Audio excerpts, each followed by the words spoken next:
What if I told you the Roman Empire wasn't brought down by barbarian hordes, but by a fatal economic decision?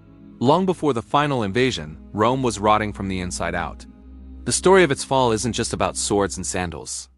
It's an economic thriller. It's about how a series of emperors created runaway inflation by secretly mixing their silver coins with junk metal. They made their own money worthless and sealed their doom. This is the story of Rome's trillion-dollar mistake. For centuries, the bedrock of Roman power wasn't just its legions, it was its money.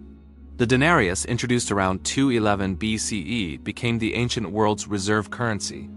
Each coin carried about 4.5 grams of nearly pure silver. For almost 300 years, that purity barely changed. One denarius was an honest day's wage for a skilled laborer. This wasn't just money. It was a promise of stability and value. Merchants trusted it from Britain to Babylon. This trust stitched the largest empire into one economic powerhouse. Rome's economy was built on conquest. As long as Rome kept winning wars, silver and gold kept pouring in. But what happens when conquests stop and the bills remain? By the 1st century CE, cracks began to show. Rome had stopped expanding, but expenses kept rising. A massive army, a huge bureaucracy, and emperor vanity projects drained the treasury. In 64 CE, after the Great Fire of Rome, Emperor Nero faced financial crisis. He couldn't raise taxes without revolt.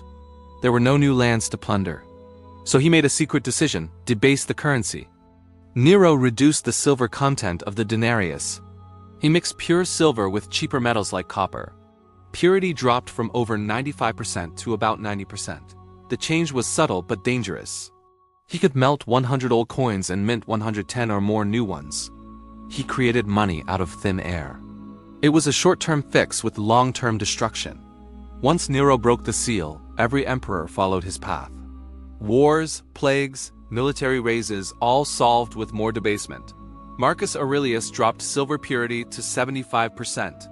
Septimius Severus lowered it to 50 to 60%. Caracalla pushed it down to 50%. In 215 CE, Caracalla introduced the Antoninius. It was advertised as worth 2 denarii, but it only had 1.5 times the silver. It was legalized fraud. People saw what was happening. They hoarded old pure coins and spent the new ones quickly. Bad money drove out good money. Merchants raised prices to protect themselves. Legionary salaries became worthless. Inflation sped up like poison, turning into disease. This isn't just history, these patterns repeat today. If you're learning something new, like the video and subscribe. Then came the crisis of the 3rd century.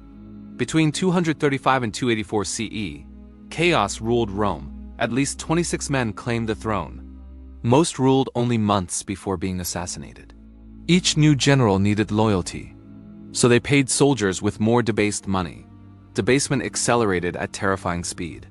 By the 260s, coins had less than 5% silver. Some were bronze with a silver coating that rubbed off. Under Gallienus, purity fell to just 2%. Inflation exploded. Prices rose thousands of times. A measure of wheat, once half a denarius, now cost thousands. Trade collapsed as coins became worthless. Many regions returned to barter. Farmers abandoned land. The middle class was wiped out.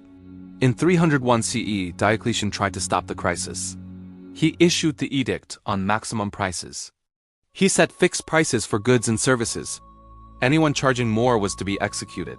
The result was disastrous. Goods disappeared from markets. A huge black market emerged. The edict failed and was abandoned. Diocletian and Constantine tried reforms. Constantine introduced the solidus, a stable gold coin.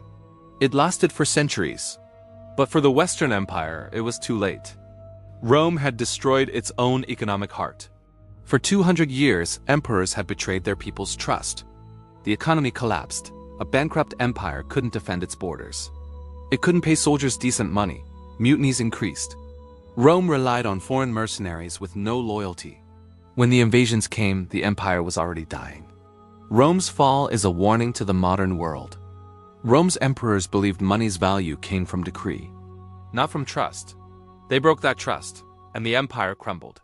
Today, we don't cut silver from coins. We use digital printing presses. But creating money from nothing leads to the same destination: economic ruin.